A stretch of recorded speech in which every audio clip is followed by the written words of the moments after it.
Oi gente, eu sou a Ana e nesse vídeo eu vou falar sobre A Agulha Oca, este clássico do Maurice Leblanc.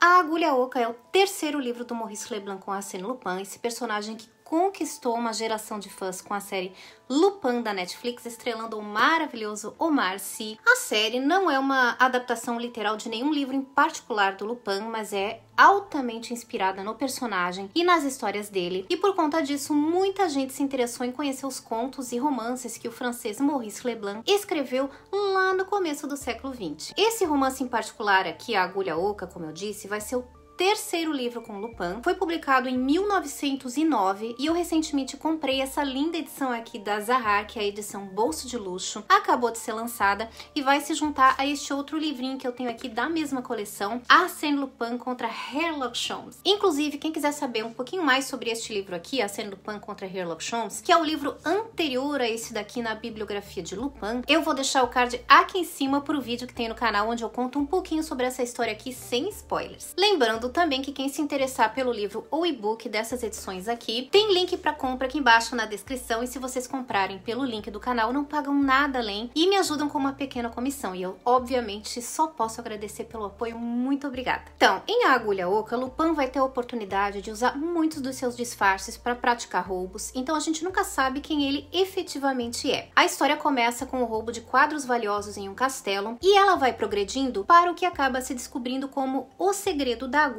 Oca, que é um segredo que tem a ver com a história da própria França e dos seus reis e rainhas. A gente pode imaginar que o principal oponente de Lupin é algum policial, mas dessa vez vai ser um detetive amador chamado Isidore, um jovem que começa a perseguir as pistas deixadas por Lupin para tentar encontrar o esconderijo dele e que participa cada vez mais da caçada a Lupin, tentando desvendar também, o que significa o segredo da agulha oca. Então esses dois vão ser os protagonistas da história, o Lupin e o Isidore. E eles vão meio que ficar jogando uma partida de xadrez durante toda a história, um tentando aplicar a melhor jogada no outro, sendo que o Lupin é realmente infinitamente muito mais esperto do que qualquer oponente seu, e ele sempre consegue se salvar quando tá perto de ser descoberto ou capturado. A história ainda vai contar com a participação do Ganimard, que é aquele pobre policial francês que tá sempre na cola do Lupin, mas falha miseravelmente quando tenta prendê-lo. Ele é simbolicamente o policial que não consegue ser eficiente, não consegue ser inteligente o bastante para interpretar as pistas deixadas pelo Lupin. E a outra participação vai ser deste carinha aqui, o Sherlock Holmes, a homenagem de Leblanc a Conan Doyle, que na verdade é um pastiche do Sherlock Holmes. O próprio Lupin foi criado a pedido do editor de uma revista francesa para competir com as histórias do Sherlock na França. Leblanc já tinha até tentado usar, espertinho, o nome do Sherlock em alguns contos anteriores, do Lupin, mas ele foi advertido pelo Conan Doyle de que ele ia ser processado se ele fizesse isso. Então o que ele fez? Ele embaralhou o nome do detetive em inglês,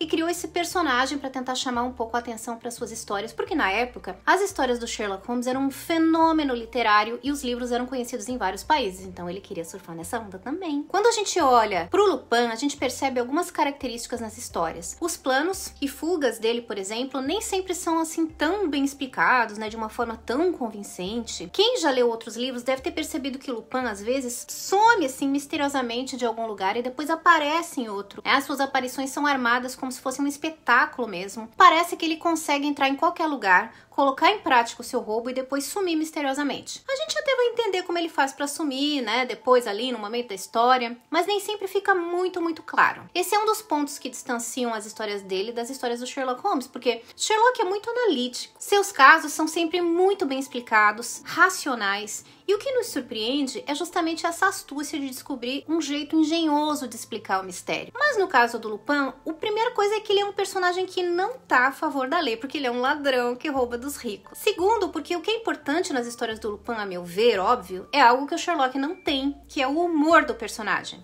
a forma como ele debocha das autoridades, o prazer que ele tem em se arriscar apenas pela emoção da aventura, ou seja, uma postura muito diferente do Sherlock Holmes, que é esse personagem mais certinho, mais conservador, vitoriano, que busca a solução dos casos, o cumprimento da lei, sempre se envolvendo em investigações muito desafiadoras. Lupin é aquele tipo de história, bom lembrar, que foi escrita no começo do século XX, lá em 1909, não tinha acontecido nem a Primeira Guerra Mundial ainda, e eu acho que esse lado satírico do Lupin foi o que encantou os leitores na época, para aquela sociedade, Ele ficou conhecido na literatura como ladrão cavalheiro, uma espécie de justiceiro feiticeiro, no melhor estilo do Robin Hood, que rouba dos ricos. Então essa verve anárquica deve ter mexido com a imaginação das pessoas. Outra característica do Lupin, como eu citei no começo do vídeo, é o fato dele ser um mestre dos disfarces. Às vezes a gente vê isso nos livros da Agatha Christie, por exemplo, nos contos com Sherlock Holmes também. Esse recurso de uma pessoa conseguir se disfarçar tão bem que consegue enganar alguém que a conhece. No caso do Lupin, esse é um dos grandes coringas dele. A gente vai ver muito desse recurso aqui nessa história, e essa foi uma das facetas do personagem aproveitadas na série Lupin, onde o Omar Sy se disfarça nas ruas de Paris, no Museu do Louvre, e consegue passar despercebido em várias ocasiões. Acho legal citar também que uma parte desse livro aqui se passa na cidade francesa de Étretat, que virou um ponto turístico na França por causa desta história aqui de Lupin. Na série da Netflix tem uma parte que foi gravada em Étretat e acontece de as pessoas irem vestidas como Lupin lá para visitar a cidade e tirar fotos. A cidade é bem pequenininha, costumava ser uma vila de pescadores no passado e hoje ainda se mantém reservada. Em 2018, por exemplo, tinha pouco mais de 1.200 habitantes. E lá a gente vai encontrar as famosas falésias de Étretat, que vão aparecer no livro de uma forma muito fundamental para a história. Então o Maurice Leblanc vai se inspirar nessas falésias para escrever A Agulha Oca. Já que a gente está falando em inspiração, vocês lembram outro protagonista que eu citei que aparece nesse livro aqui, o detetive amador Isidore? Pois é, ele teria sido inspirado em um personagem de um escritor francês chamado Gaston Leroux, que muita gente conhece pelo livro O Fantasma da Ópera. O personagem seria o Joseph Rouletabille, esse jornalista e detetive amador que está em alguns livros do Leroux. O mais conhecido deles é O Mistério do Quarto Amarelo, de 1907, portanto 2 aninhos antes de Leblanc escrever esta história aqui. Para quem ainda não leu nenhum livro do Lupin, eu com certeza recomendo A Agulha Oca. Eu acho que esse é um dos livros mais legais que eu já li do Maurice Leblanc. E agora a gente encontra várias edições novas disponíveis, né? Isso é uma coisa muito positiva que aconteceu depois do sucesso da série da Netflix. Espero que vocês tenham gostado deste vídeo, lembrando que o link para este livro, e-book ou este daqui e outros livros e e-books do Maurice Leblanc, todos os links estão aqui embaixo na descrição. E também a ordem cronológica de publicação dos livros, que vocês me perguntam bastante. Muito obrigada a todos vocês que usam meus links associados, porque isso me ajuda a continuar criando conteúdo para trazer aqui para vocês no canal. Valeu mesmo! Se você gostou desse vídeo, inscreva-se no canal do Literatura Policial, deixa um comentário aqui embaixo, segue o Literatura Policial nas outras redes sociais. Eu vou ficar por aqui, mas a gente se vê no próximo livro. Tchau!